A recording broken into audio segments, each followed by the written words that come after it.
Oi, gente, mais um dia, né, da semana que vai ser concluído. E hoje a nossa aula de História e Geografia, vamos finalizar este conteúdo, tá? Da página que começou na página 110, com o tema, né, o título de Quarteirão e Quarteirão surgem os bairros, unidade 7.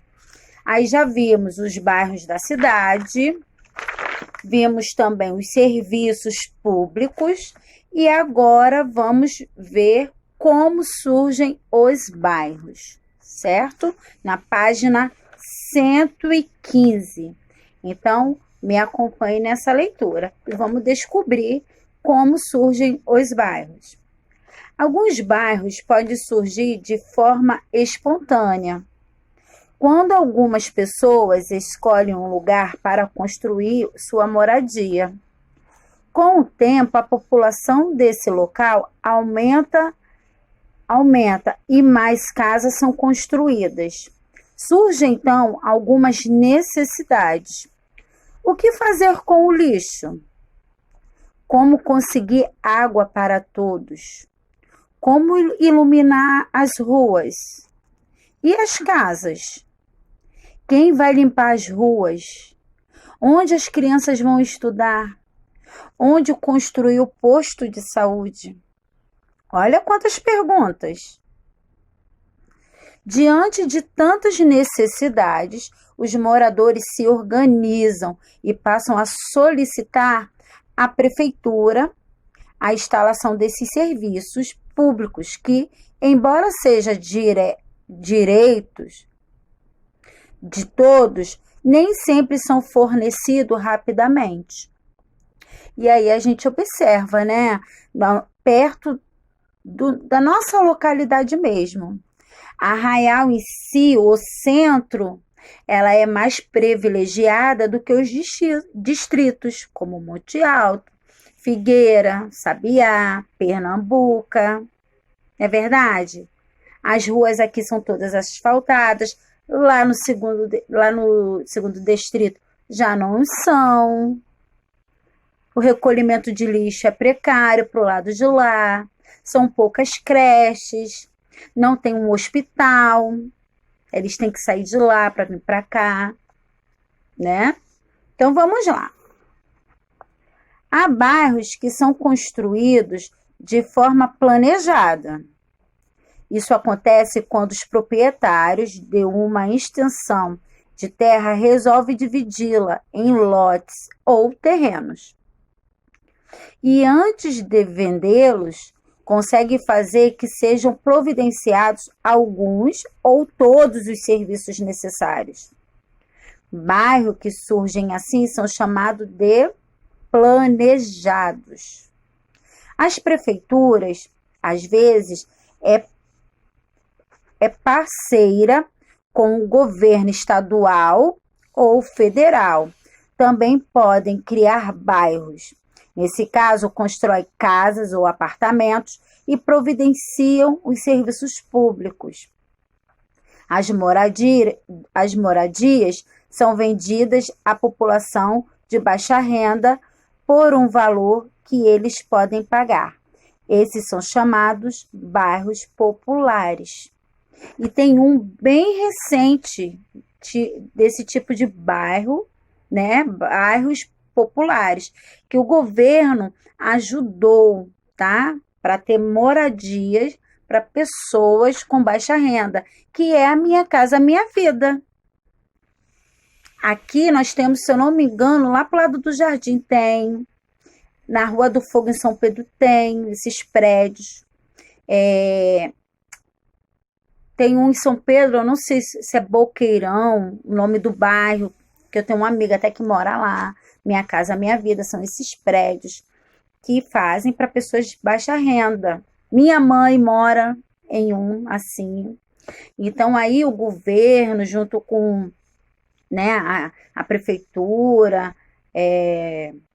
eles se juntam e fazem esse tipo de moradia e vendem, né, de uma forma mais barata, de uma forma que as pessoas que tenham baixa renda, que não tem muito dinheiro, consiga ter seu sonho realizado da casa própria, tá? Então, vamos lá para a próxima página. Hoje tá meio barulho, né? A obra continua, mas vamos lá. Não podemos parar. A história de um bairro, né? Página 116. A Débora vai acompanhando aqui do meu livro, que a letra é muito pequenininha do celular. Então, vamos lá. Cada bairro tem sua história. E para que se possa saber o que ocorreu no passado, é preciso pesquisar em documentos ou fontes históricas. Conheça um pouco da história do bairro de Higienópolis, localizado na cidade de São Paulo, com base no que conta Dona Lola, personagem do livro Éramos Seis, de Maria José Dupe. Então, aqui fala que para descobrir a história, né, de um bairro, precisamos, né, saber do que ocorreu no passado e precisa fazer algumas pesquisas de documentos ou fontes históricas.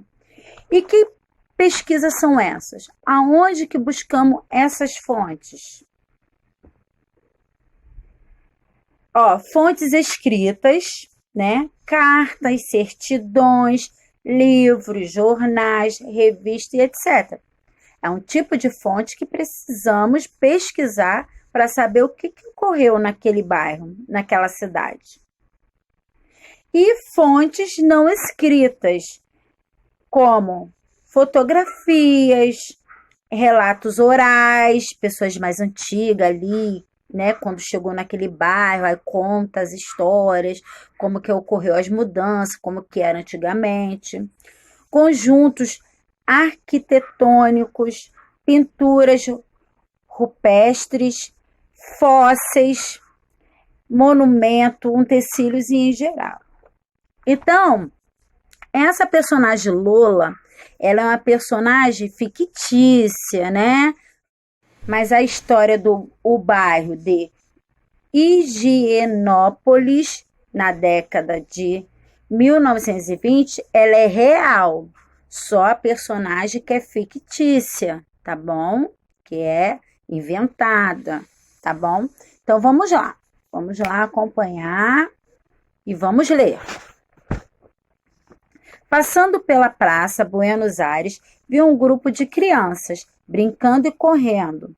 Seus gritos repercutiam em meus ouvidos, como ecos de coisas mortas, remanescentes de um passado há muito tempo desaparecido. Lembrei-me então do meu sonho durante a noite inteira. Eu havia sonhado que ainda morávamos lá e meus filhos eram pequenos. No sonho, ouvi chamarem várias vezes: mamãe, mamãe.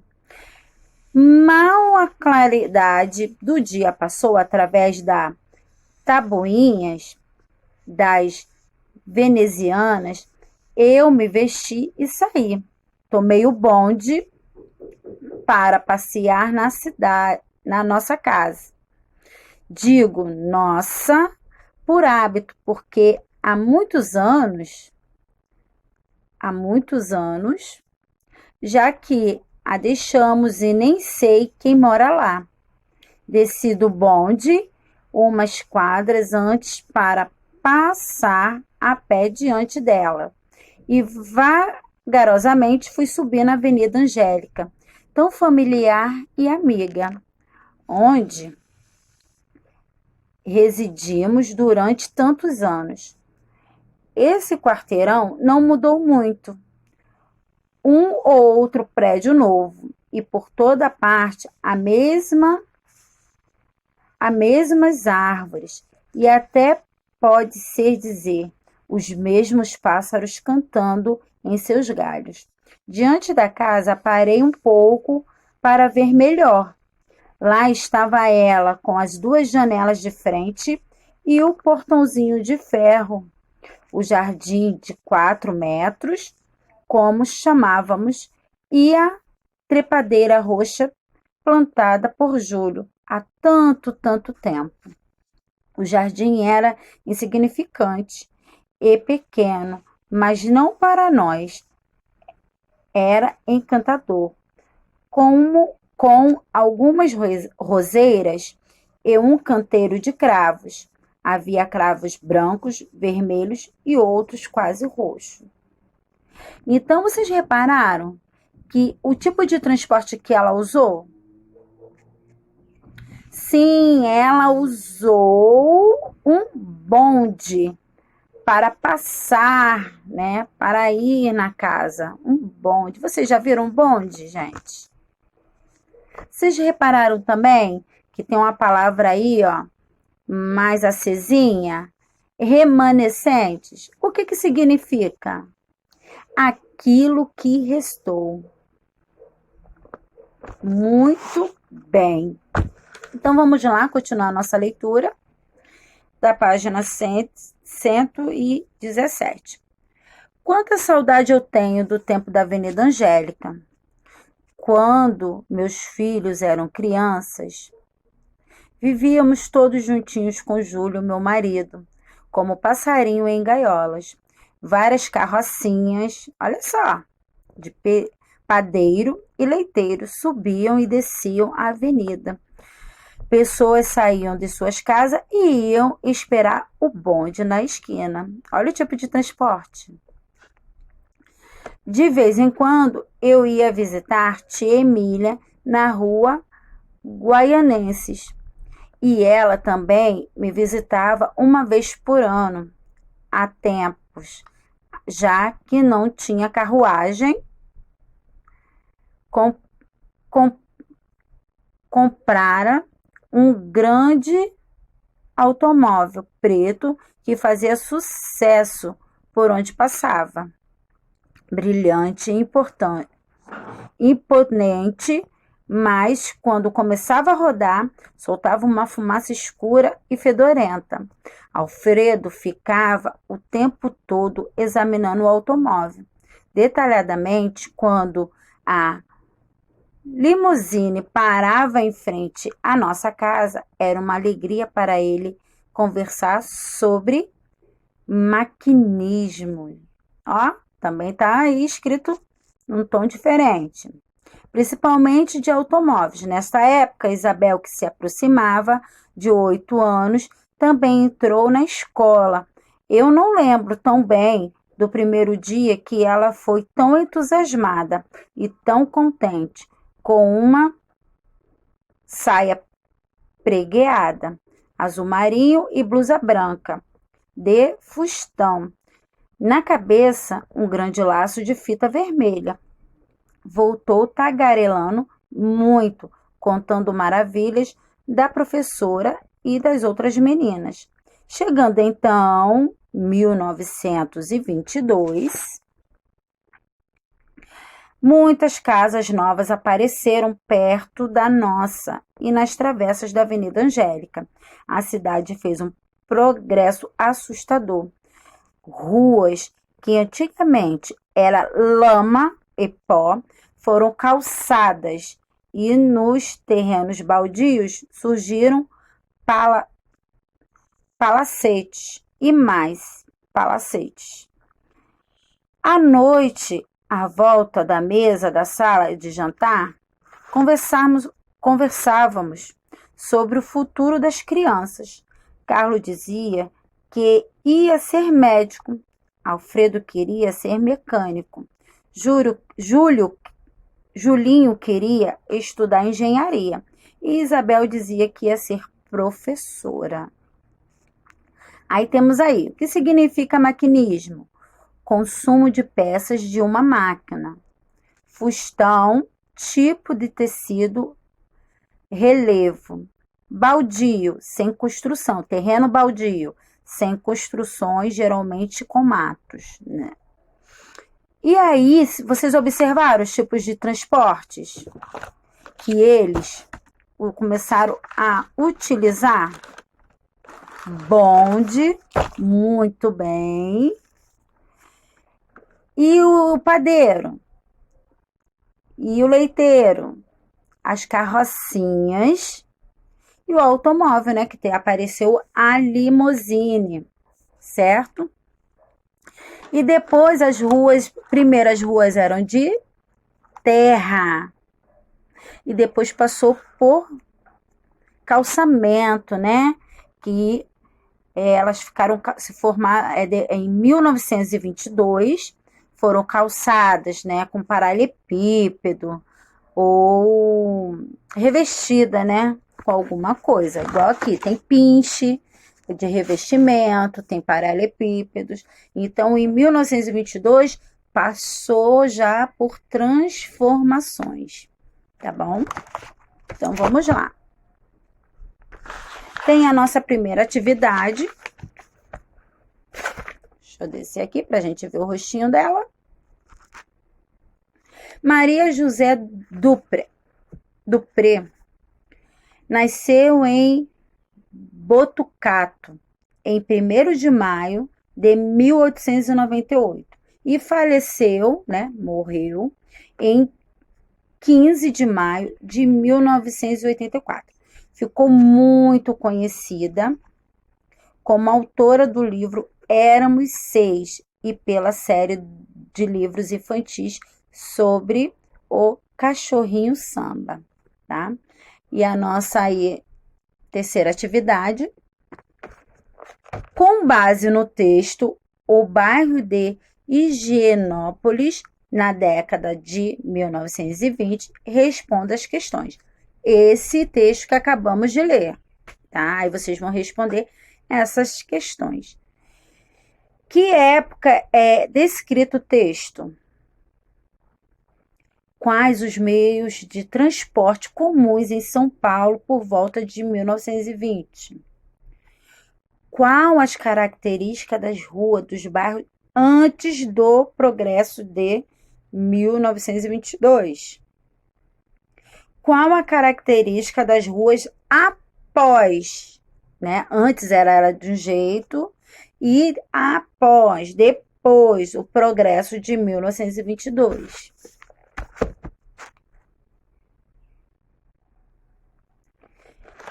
E aí na página 119 tem: quais os trechos do texto nos ajudam a perceber que Dona Lola fala de um tempo antigo?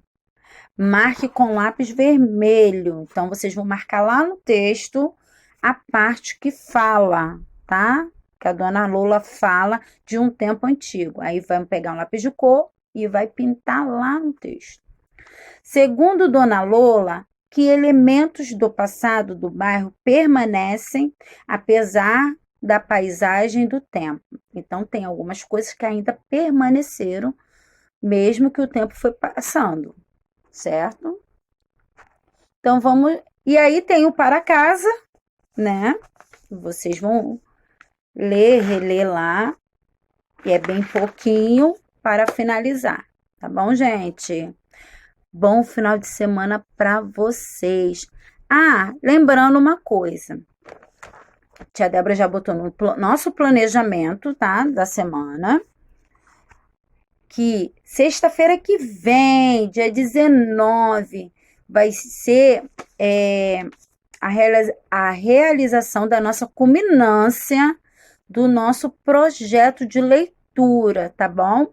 Onde vocês terão que criar um pássaro. Ah, tia Débora, como que eu vou fazer? Ah, tem pássaro de dobradura, tem pássaro de massinha, tem pássaro com garrafa PET. Usem a imaginação de vocês.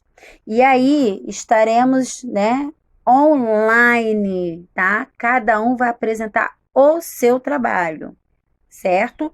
E vamos ter convidados, a tia Cláudia Lima e tia Fátima. Então, ó, sucesso para vocês e caprichem na aula do projeto, na apresentação da nossa culminância. Beijo!